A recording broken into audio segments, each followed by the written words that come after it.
really bad. Like, I scroll through Instagram for hours on hours for kind of no reason. That's one of those things where you start looking at one thing, then you click something, and then that leads you down the little rabbit hole, and then 2 hours later, you're like, whose picture am I looking at? Who is this?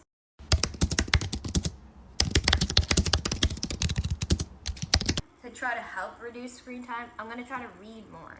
So at the end of May, I went to the library and I got a bunch of books, and I got them with the intention of I'm going to physically read these, but then I started reading, and I was driving a lot more in June than I usually do, so I figured, okay, I'll kill two birds with one stone and audiobook some of them. So I have 5 books. When I went to the library, I was like, I'm going to try to diversify the type of books that I read, so they're not all just romance novels. Did we stick to that? Kind of. So these 2 are not romance novels. This one is supposed to be a little more of the mystery adventure one, and then this one is, I don't know, I'm not going to count it as romance novel. I'm going to count it as Jesus book, because it's a pastor who wrote about relationship goals and like things that he's seen in his relationships and how to develop those. So I'm also not counting this as a romance book completely. The rest of them are. So I know I was not supposed to majority stick to the theme, but I did.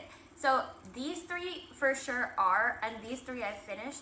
I've also audiobooks books that I don't physically have, and one of them is also another book by Michael Todd, the guy who wrote this one, which is not a relationship book at all. And then another one is an audiobook that I just never got the physical copy of, and that one is a romance book. I physically read this one.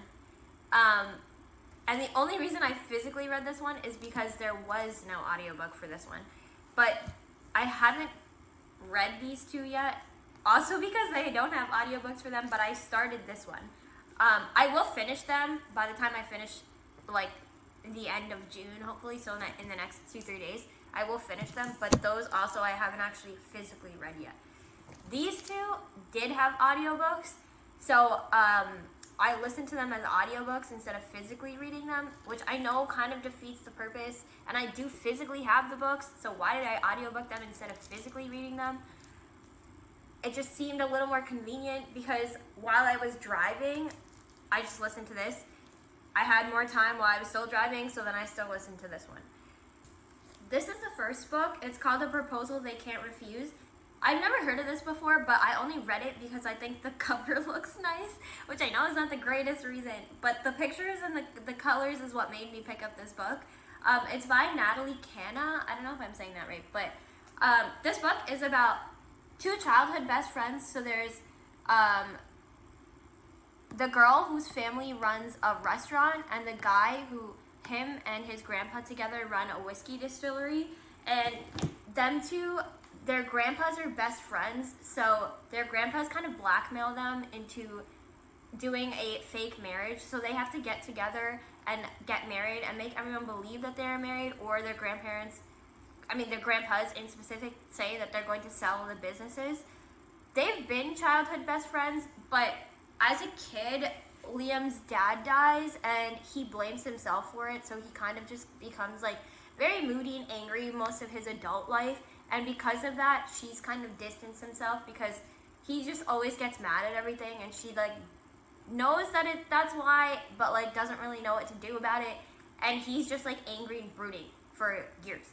So because of this like fake arrangement, Camila, which is the girl, and him decide to start helping each other out in their various businesses and stuff, and then they realize that both of them actually have been in love for years, and that their grandparents were trying to help them. And over the course of the book, there are different, like, obviously struggles with her with the restaurant, him figuring out things with the distillery, and they help each other in ways that they don't realize, and then they realize that they're helping each other, and they realize that the grandpas were doing it for good, but then their fake marriage gets exposed. They have to deal with all of that. So this book kind of deals with 2 people who are struggling on their own. They come together and they're still struggling, but realize that they're helping each other through the struggles, and they need each other to kind of figure that out. This one is called The Ballad of Darcy and Russell. It's by Morgan Matson. So this one, I like this one because it's written in those time periods where okay, it starts in the past, then it goes to the present, then it goes back to the past. Like, it switches between timelines very frequently. But whenever the author does that, all the chapter titles start with like Sunday 5 p.m. and then later on it will be like Friday 5 p.m. So you'll know that this is like a memory, or this is something that happened before versus this is something happening now. So this one is about a girl named Darcy who's very obsessed with or not obsessed, but she thinks about life as in romance is going to hit her the way it does in movies. Like, it's going to be some huge gesture where the guy comes out of nowhere and she's like immediately falls in love at first sight type deal. And it does happen for her where she's at a train station, she's kind of lost, she sees some cute guy and like they immediately hit it off. So in the first 24 hours, both of them are just kind of lost at this train station. They're walking around, and she really likes him and realizes that he really likes her. They get in trouble with the law, which kind of forces them to each call their parents. But his parents kind of handle the situation. And when his parents handle the situation, she realizes that a lot of things that he has told her is a lie. So Russell is the guy in the story, and Russell tells her things that are just tweaked to his like original life. So he's really the son of this really famous rock star, but he like twists things in ways that she doesn't understand what he's saying. So he'll say, oh yeah, I live with both my parents and we live here, but that part of his life is not currently true. At a point in time, he did live with both of his parents and they did live in that location, but they don't currently do that anymore. So a lot of things that he says kind of misguides her as to what she believes is true. So when she finds out that a lot of things are not real, she starts like being like, oh, like this whole thing was a lie. I've only known you for 24 hours anyway. Like, who cares? I don't want to do this. The situation ends where she kind of has to end up staying longer than she originally thought she was going to. They end up talking more, and then she kind of realizes that, okay, like his intentions were not like bad. He wasn't trying to lie because he wanted to deceive her. He was more lying because he wanted people to see him as normal and not the kid of a rock star. They also realized that a lot of things that they're going through, they're both starting college. They're both kind of struggling with why they're going to where they're going, and kind of realize that the conversations that they've had are helping each other. Also, the rock star dad ends up being a lot more normal than she had originally anticipated. He also has conversations with her as like a normal person, and she realizes that like this is advice that she's kind of needed to hear, but just like didn't want to deal with what the problems that she's dealing with, and like it helps her. So then Darcy and Russell kind of figure out their relationship and what they're going to do, and they do want to date each other, but they're kind of nervous because he's going to college in Michigan, or he's supposed to and thinking about it. She's going to college in Connecticut. So she is like, I've only known you for 24 hours and I don't want to like jump into something if we're never going to see each other again. So they said it, okay, after our first semester, we set a random date and a random time. We're not going to kind of communicate during the course of the semester, and we're going to see if both of us show up during winter break at this place where they originally met, we'll start dating. They both like each other so much, so they end up connecting during the semester anyway. So they spend a lot of the semester texting, and then they both do end up going to the place, and they're like, okay, so now we're a couple now. It's a very cute story. I like the way it's written. I have two books. It's two of the audiobooks that I obviously didn't physically read. I only listened to the whole thing. One of them is called The Quit List, and one of them is called The Things I Wish I Said, The Things I Wanted to Say But Never Did. That one, it was one of those like Instagram reel recommended books because the show Maxton Hall came out, and it's about,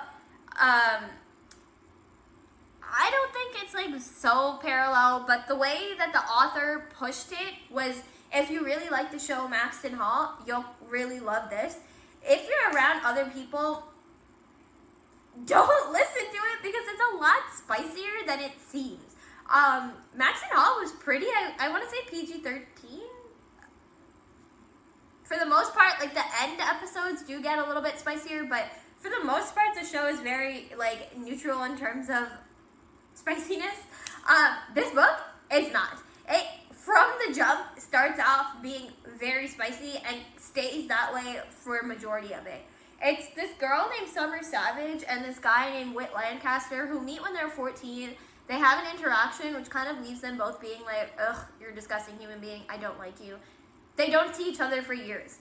Meet again when they're seniors in high school, and his family has a lot of money. So Whit walks around kind of being like, I own the place. He's a very popular family in terms of like social status and heavily uses that to kind of influence how his life is ran. She does come from a wealthy family, but there's been death in the family. There's been, just like, they're not as wealthy. They don't have as much social power. Whit uses his social power to kind of outcast Summer because he doesn't like her from the interaction that they've had since they were 14. As time goes on,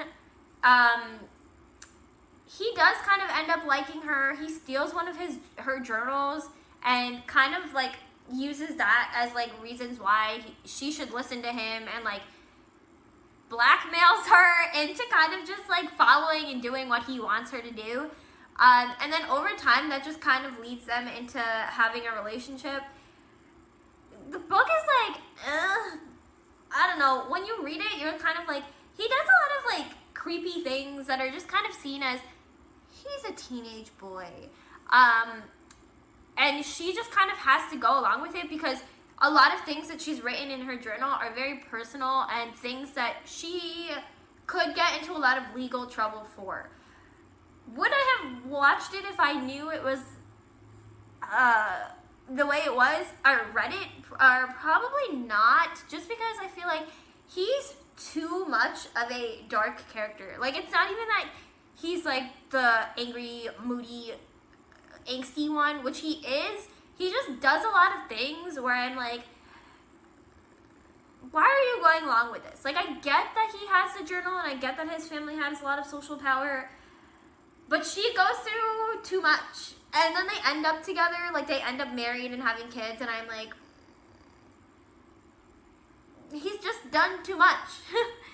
I don't know. But if you like Max and Hall, that's a book that gets recommended as something that you would also like. The Quit List is like a cute, wholesome story. It's about this girl named Holly who is having a lot of trouble with dating. So she's going on dates because she wants to like settle down, and she's like has this like list of what the perfect man should be, and she's looking for that. But a lot of her dates have just kind of been flopping. Not necessarily because she's too picky, a lot of just because she's willing to go on dates to try things, and then just kind of realizes that the population of people she's going on matches who she wants and thinks will be right for her on paper, but then when she meets them, they end up being like not compatible at all. A bartender at the bar that she like goes on these dates with kind of notices that this girl's here every Saturday, she's with someone new every week, and kind of takes notice to that. They end up becoming friends because she explains why she's there every week and how things have been flopping for her. And then he's like, oh, I can help you with this. She sees things that he says as a lot of, he has a lot of advice, because since he's a bartender, he's really good at like reading people. So even before people say things or do things, he kind of predicts how things will turn out and ends up being right every time. She asks him to be his dating coach. He says, yeah, sure. Even though he's very much of the not relationship type or meddling in other people's lives, there's something about Holly that he's just kind of like, okay, I'll help you. Over time, this helps break him out of his shell. It also helps Holly narrow down and kind of figure out specifically what she wants and why she's not getting what she wants. It's a cute book. I think it's really good. I don't want to spoil it so much, but I do definitely think that of the books that I've read, that was one of the better ones, or one of the best ones. It's just a cute, wholesome story where they become better versions of themselves without fully realizing in the beginning that they are helping each other, and what they do to help each other is all like well and good and in good intentions. So the quit list is very cute. Of the books that I did read or listen to, I think one of the better ones. Crazy Face is another one of the audiobooks I listened to. To be honest, I don't think it's the full book. It was a very short listen, so I think that they recorded it with, as in like summaries and sections of the actual book instead of like word for word reading the book. I knew who Michael Todd was before I listened to the book. There's just some I don't know how to explain it, like swag that he has in the way that he speaks, which is kind of why I like listening to things that he writes or makes. I've never actually read anything, I don't think, of anything that he's written, but I knew it would be good because the way he talks is something that I really like. I don't remember it that well to kind of do a breakdown, so I will re-listen to it and try to find the actual book and maybe actually read the book. Not within June, because in the next 4 days, I don't think I can read 2 full books and then re-listen to or reread that one. But it was one of those, like, if you are interested in kind of growing in faith more, the, like, really, really starting from the beginning of, like, being like, oh, okay, if you realize that you're not fully there ready to commit to, like, all the way end of jumping in. Like, he runs through steps and examples and uses his own life, which I think is always good because if you hear someone else, things become more relatable to you. But he has just like I don't want to say stage presence, but if you've watched videos of him speak, he does have that like swag and stage presence, and just like he knows how to control an audience, I guess. So I thought it was good. I don't know. I know it's not for everybody, but him in particular, I think is just like a good listen. Secretly Yours by Tessa Bailey is another one of the books where I physically had the book, but I listened to an audiobook instead. This is also about a brooding guy, and where the girl, Hallie, is very like bubbly, social, but her flaw is that she's very disorganized, does everything kind of spontaneously, whereas the guy, he's very to the minute, follows his schedule. Reason being is because there was a fire on the vineyard that his parents owned when he was younger, but younger meaning like 2-3 years ago. They're probably in their like early 30s in the book. And he like froze. Like he got too scared to kind of really do anything, and he blames himself for that. He did end up saving his sister, but he blames himself for not helping out more. Because of that, his dad kind of like kicks him out from really doing anything on the vineyard, and he is a professor, so he kind of uses that to like, oh, no one wants to interact with me, I'm just going to go do my job, not really come home. He does end up having to come home because he sees his friend, who's also a professor, have a really bad like breakdown, and he's scared that the same thing is going to happen to him because he's lived his life of like not really taking any breaks, working really hard, following a schedule to a T. He comes home thinking that I'm just going to use this off period to write a novel, take breaks. He sees that his family vineyard is not really doing well, so he is like trying to help, but doesn't really know how. Hallie is a gardener who's been running a gardening business that her grandma kind of started. Her grandma kind of passed away. That kind of stunts her into thinking that she can't really do things that she wants to do because her grandma was her biggest cheerleader, and now with her biggest cheerleader gone, she doesn't really know how to like handle that well. Hallie has had a crush on him for years. She's a little bit younger than he is, but in high school, she kind of liked him. Julian kind of saw her as, you're a couple years younger than me, we're not going to get together. So he kind of like disregards a little incident that they had when they were in high school, and then kind of keeps going on with life. So when he sees her again when she's a gardener, he doesn't really recognize who she is, and then that kind of makes her sad. She does talk to him and they get to know each other as she's a gardener, but she doesn't really know what to do with all these feelings, so she writes him a letter as like a secret admirer and leaves it in a place where she knows that he'll see it.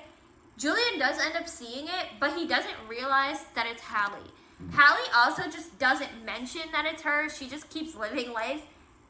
and she does, over the course, write him another letter, and then she writes him a third letter, and she does feel bad, but she doesn't know what else to do. She realizes that the letters are helping them have a relationship, even though that they don't know that it's about each other. They end up helping each other with, he helps her help some local businesses that she's really loved. She helps him with realizing that he can fix relationships that he has with his sister, that how he can help with the vineyard. So when they realize that, yes, they are two very different people, but he needs her, like, disorganized, discombobulated lifestyle to get him out of that, like, very rigid, very scheduled life, and she needs him to kind of push her into the doing her dreams, where she felt like no one was her cheerleader, and without her grandma, she couldn't do those things. So they slowly start to realize that they are, like, compatible in a very weird way. It is a good read. It is a cute read. I didn't actually physically read this, but listening to the book, it is cute, and it's definitely one of those, like, I'm not surprised I read this, but it is cute.